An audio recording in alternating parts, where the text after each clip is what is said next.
Welcome back. So, in today's class we will continue discussing on carbon nitrogen bond formation reactions. We have seen in the last class that how ligand can influence each and every process, each and every step of the palladium catalyzed carbon nitrogen bond formation reactions. Of course, if a very easy combination is there, let us say a aryl iodide is there and a very good amine such as your aniline is there, then we can have corresponding diaryl amine synthesis pretty easily. So, it all depends on the type of substrate we are dealing with. If the combination is very easy, two combination you need for cross coupling reactions. If both the substrates are suitable for the coupling reaction, we will get a reaction pretty easily. However, if any of the component becomes difficult, then we really need to see what best we can do for increasing the yield and efficiency of these processes, and that is where the ligand design can be extremely crucial. If there is a easy combination, you can get the reaction even with triphenyl phosphine, but lot of cases or most often than not, what we have seen that the triphenyl phosphine or other easily available ligands which are we are more familiar with are not sufficient or efficient enough to carry out the coupling reaction. Remember, most important things for this type of coupling reaction is to reduce the palladium loading, reduce the time, reduce the temperature, and every possible things, every possible parameters one can optimize to get these reactions going in a greener way or in a better way. That is something all are looking for. Now, in order to get a lower catalyst loading or in order to get a better and more efficient reactions, we usually have to deal with a ligand. We should have a system, we should have a catalytic system that is going to be very, very efficient, and this is where ligand plays a crucial role. If the ligand metal complex is very efficient for a given process, then the overall palladium loading goes down, and that means that the removal of the palladium is not a big problem for pharmaceutical industry. Well, of course, the cost of palladium one has to look at once looking at any given reaction. Now, we have seen for the biaryl phosphine ligand how it can bind with the palladium center and what it can do in doing the oxidative addition, amine binding, deprotonation and the reductive elimination process. Let us look back at those drawings once again to appreciate the fact how good this biaryl phosphine ligand might will be for these palladium catalyzed carbon nitrogen bond formation processes. So, what we have right now is the same drawing what we have tried to do in the last class. Now, we have it in ChemDraw fashion already ready. What we do see that the palladium is coordinated with phosphine ligand and interacting with the bottom phenyl ring, and from this conformation this palladium is on top of the phenyl ring, it is not the other side. Palladium is not on the other side because it is having low coordination, it prefers to have this coordination from the bottom phenyl ring. Now, after this we will have the oxidative addition, we will have the oxidative addition into aryl chloride or chlorobenzene in this case to give rise to an intermediate where palladium is 1, 2, 3 and 4 coordinate. And subsequently what we can have is the amine coordination, but amine coordination in this geometry is not going to be possible. What then happens is palladium flip over on the other side while amine is coordinated with palladium. So, palladium is no longer towards the bottom phenyl ring. So, it is swipe or it is like showing away from the bottom phenyl ring. So, basically a C palladium bond CP bond rotation gives rise to the orientation where palladium is far from the bottom phenyl ring. In under that condition we can have the deprotonation also pretty easily. Once deprotonation is happening or happen, then it can come back, because during the deprotonation we lose HCl overall, and then it becomes a 3 coordinate, from where if we are to get a reductive elimination, we need to create an atmosphere which is sterically crowded. If it stays on the other way around after deprotonation, then it is less sterically crowded. By bringing back the palladium on top of the phenyl ring, it again regains the steric crowd, which will be essential for the reductive elimination step. So, this is essential for the high efficiency and turnover number for the palladium to come back on this site, and there is enough evidence in support of each of these steps at this point in the literature. Now, if you look at very carefully the step before the reductive elimination, the materials before the reductive elimination. Okay, let us look at it once again, what is important and what can give rise to a pre-catalyst like design from this transmetallation or deprotonation intermediate. Okay, let us look at it. So, if you look at this intermediate where you have palladium, ligand, NH and phenyl, right. This orientation over here is extremely important to note, where we have the palladium over there and phenyl over there, and phosphine ligand is coordinated with it. This is the aryl ring and this is the NH and this is the ligand. Now, keeping that in mind, what people have done is come up with a design for the pre-catalyst. Let us look at that pre-catalyst design. So, remember we have a palladium, aryl, amine and a phosphine ligand coordinated with palladium. Now, how can you design the pre-catalyst from such a orientation, which will be essential for our pre-catalyst design? Okay.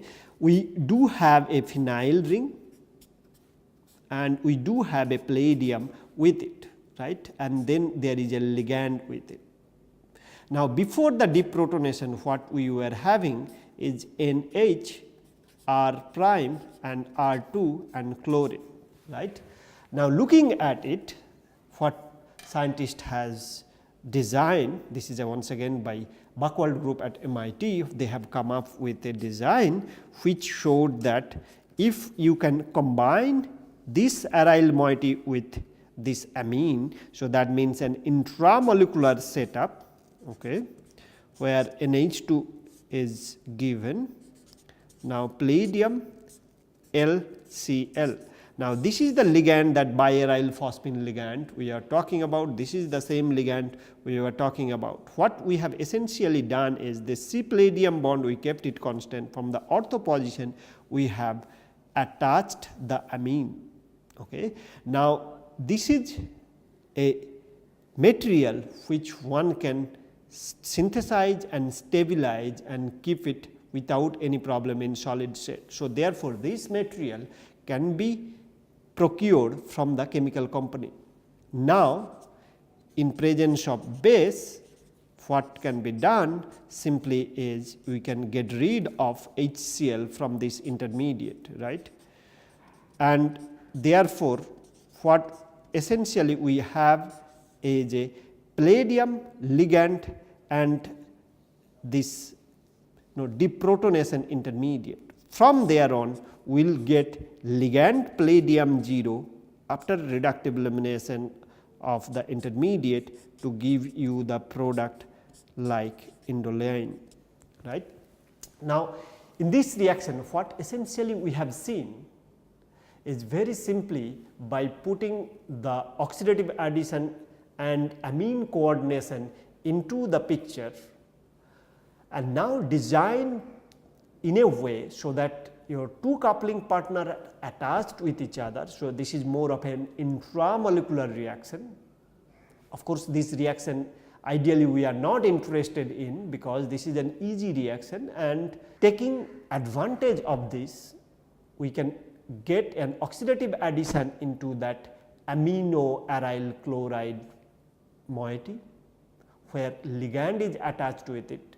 Now, if we have this material readily available from commercial source, at that point what we can have is the oxidative addition intermediate in presence of base and heating can gives rise to the deprotonation, subsequently reductive elimination to form the product, which is something we are not interested with. This can come up in, let us say, if we are using 1 mole percent of this catalyst, this can form in 1 mole percent, but what it gives you is a clean formation of ligand palladium 0 in 1 mole percent. During the process, we do get the indoline as the product. Now, so what essentially in this case we are trying to come up with is a method that gives you a clean, let us say 1 mole percent of palladium ligand 0 complex formation. This will be essential for very low loading and low and very high turnover number and frequency of the catalytic cycle, because if the ligand palladium 0 complex can be synthesized pretty easily without any loss in efficiency, that will be essential for a highly efficient reaction.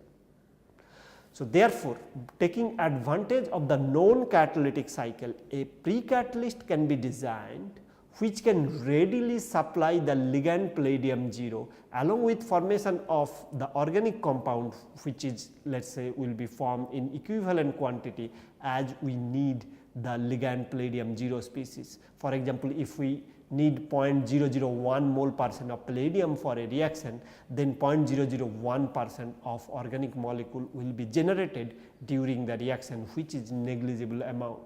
Now, 0.001 mole percent of this palladium with ligand can be generated very efficiently and very precisely in the reaction mixture.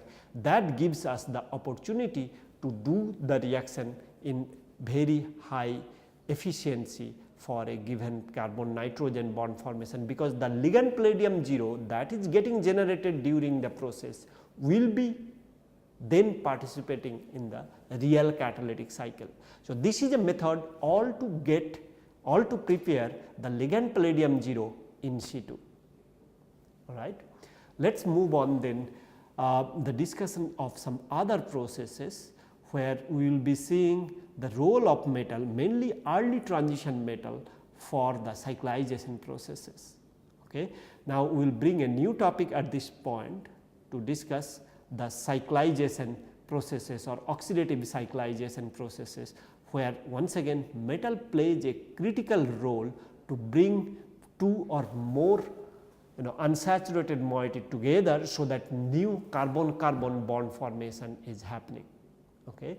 Essentially, in this next process, oxidative cyclization process, we would like to look at how, let us say, for example, alkyne and olefin are put together to give rise to value added product.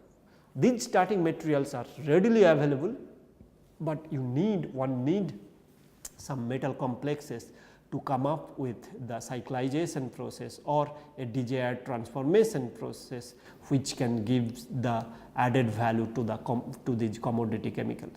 Let us look at the oxidative cyclization and discuss more on that right now. So, we are going to discuss oxidative cyclization in the process of doing these transformations.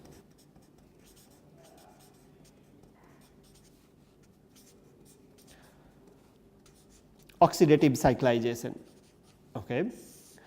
Now, this is a process where a ligand metal will interact with alkyne and another alkyne or another olefin.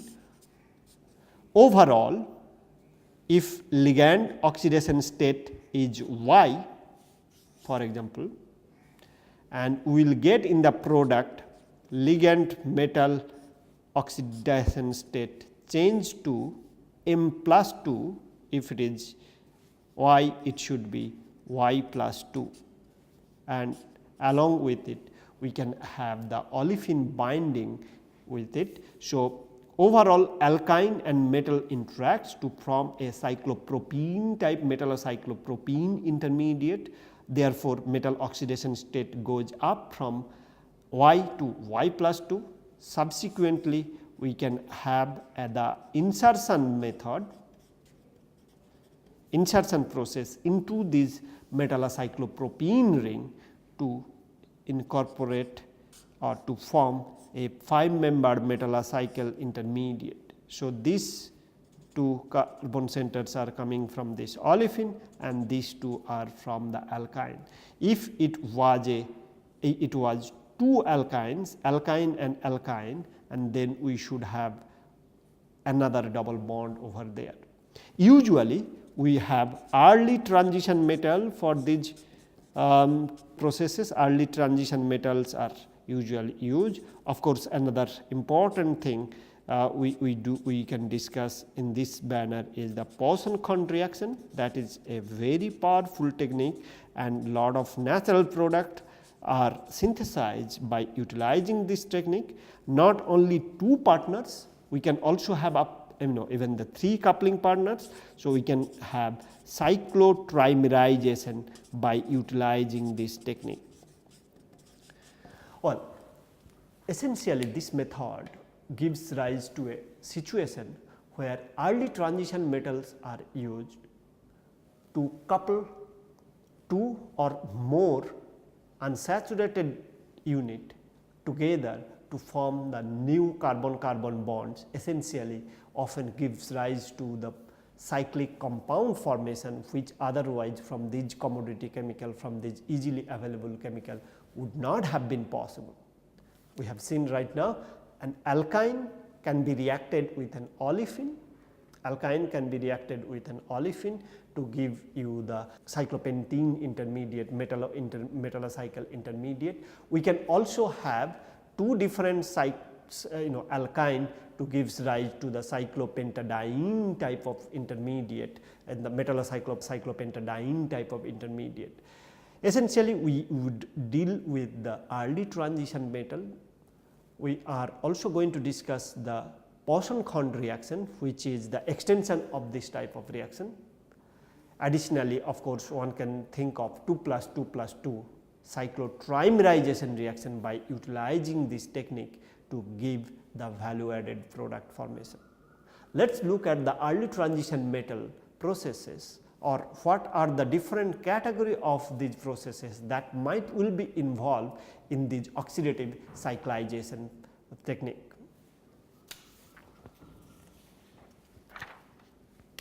So, we are going to look at oxidative cyclization processes where these early transition metals are involved. Early transition metal mediated oxidative cyclization processes. Well, first we will deal with the reactive metal fragment. Okay. In this process, we will see that an alkyne is reacting with, for example, another alkyne to give you the metallocyclopentene intermediate. So, we have a ligand metal reacting with an alkyne to give rise to the ligand metal alkyne interaction at the beginning. Subsequently, this intermediate, so if it is metal N plus, it would be N plus at this stage. Subsequently, ligand metal can gives rise to the N plus 2 if it is N plus intermediate to gives rise to this metallocyclopropene intermediate. From there on, another alkyne, for example, can interact with this ligand metal cyclopropene intermediate to form the cyclopropene alkyne interaction. Subsequently, insertion of this alkyne into this cyclopropene intermediate will give rise to the 5-membered intermediate that can be further utilized for value added product synthesis. So, this is by Nigisi, and you can read the comprehensive organic synthesis book for this purpose. okay, chapter 9.5. Now, in this case what exactly we have seen is two different alkyne. One alkyne is interacting first with the metal center, forming the cyclopropene ring, metallocyclopropene ring, and subsequently this metallocyclopropene ring interact with another alkyne to incorporate that as well. In the process we see a new carbon-carbon bond formation and two different metal-carbon bond formation, therefore two new metal-carbon intermediate and one new carbon-carbon bond formation process is happening. In the process also we see that if the early transition metal is starting with N plus oxidation state, it ends up with N plus 2 oxidation state in the process, and once having this cyclopentadiene type of intermediate, this metallocyclopentadiene intermediate can be further reacted because metal carbon, two metal carbon reactive intermediates or reactive bonds are there. Those can be, for example, protonated or other insertion reaction can be possible at those stages. So, let us look at other type of this oxidative cyclization method that will be involved during the reactions. Okay. Another important thing that can happen is the beta abstraction. Well, that is a very novel technique reported by Buchwald in 1993 in science paper, where ligand metal is reacted with olefin to form a ligand metal alkynyl and alkyl intermediate together. From here on there is no option but to undergo a beta abstraction, right. So, metal oxidation state is such that it will not be undergoing a beta hydride elimination, only option it has is to undergo beta abstraction. So, this is a beta abstraction process. Overall we get RH out of this process, okay. But once again this is not a beta hydride elimination, this is beta abstraction. The electron required for metal center is not available for the beta hydride elimination. Therefore, only option that is available is beta abstraction, and then ligand metal, this alkyne intermediate is formed from this, which can be essentially nothing but that what we have seen previously. It can undergo this cyclopropene ring formation. From there on a you can have an alkyne, it can be internal, terminal, any different alkyne can be possible, and ligand metal alkyne then interact with the cyclopropene intermediate to gives rise to a intermediate where we can once again get the cyclopentadiene species, which can then be further reacted to give us the desired product that we would be looking for. So, this is the method which is a beta abstraction method, and that is very powerful in delivering the desired compound starting from this ligand metal alkyl and alkynyl intermediate. In this case what we have seen that a beta abstraction is the only process, and thereby the starting process with the beta abstraction gives rise to the metallocyclopropene intermediate, where oxidation of the metal state happens to by +2, and then another olefin or another alkyne can react to give the metallocyclopentadiene intermediate, for example, what we have discussed today. Yet another type of this oxidative cyclization is possible. Let us look at that. This is almost a mixture of method which can be classified under the oxidative cyclization process. So, hybrid method for dealing with this oxidative cyclization process.